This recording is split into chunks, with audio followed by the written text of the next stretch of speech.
December দুপুর আনুমানিক 2টা 25 মিনিটের সময় রাজধানীর পল্টন এলাকার বক্স কালভার্ট ডিআর টাওয়ারের সামনে মোটরসাইকেল আরোহী কতিপয় দুর্বৃত্ত ইনকিলাব মঞ্চের মুখপাত্র জনাব উসমান হাদির উপর ন্যাক্কারজনক হামলা চালায়।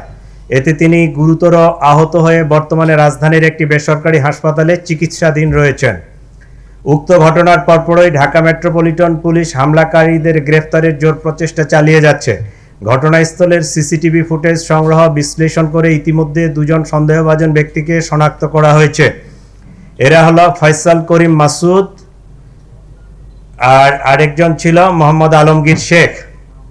ঘটনার তদন্তে জানা যায় সন্দেহভাজন ব্যক্তিরা হেলমেট পরিহিত অবস্থায় ভিকটিম উসমান হাদিকে খুব কাছ থেকে গুলি করে। ঘটনার প্রকৃত রহস্য উদ্ঘাটন ও শনাক্তকৃত সন্দেহভাজনদের গ্রেপ্তারের ইতিমধ্যে বিভিন্ন স্থানে অভিযান পরিচালনা করা হয়েছে এবং অভিযান চলমান রয়েছে। সন্দেহভাজন ব্যক্তিরা যেন সীমান্ত পার না হতে পারে সেজন্য তাদের পাসপোর্ট সংগ্রহ করে পাসপোর্ট ব্লক করে দেওয়া হয়েছে। সীমান্তে অতিরিক্ত সতর্কতা জারি করা হয়েছে। এছাড়াও সন্দেহভাজন ব্যক্তিদেরকে গ্রেফতারের সহযোগিতার জন্য গণপ্রজাতন্ত্রী বাংলাদেশ সরকারের পক্ষ থেকে 50 লাখ টাকা পুরস্কার ঘোষণা করা হয়েছে। ইতিমধ্যে শেরপুরের নলিতাবাড়ি এলাকায় অভিযান পরিচালনা করে সীমান্ত দিয়ে লোক পারাপার যারা করে এই জড়িত সন্দেহে আমরা 2 জনকে গ্রেফতার করতে সক্ষম হয়েছি, তাদেরকে নিয়ে আসছি।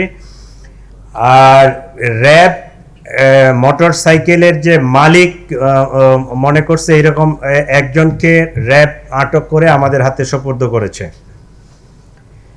প্রিয় সাংবাদিকবৃন্দ, চাঞ্চল্যকর এই ঘটনায় জড়িতদের গ্রেফতারে আমরা আন্তরিকভাবে কাজ করছি। আপনাদের মাধ্যমে সর্বসাধারণের নিকট অনুরোধ, আপনারা যদি কোনো তথ্য পেয়ে থাকেন নিকটস্থ পুলিশকে অথবা 999-এর মাধ্যমে পুলিশকে আপনারা জানাতে পারেন।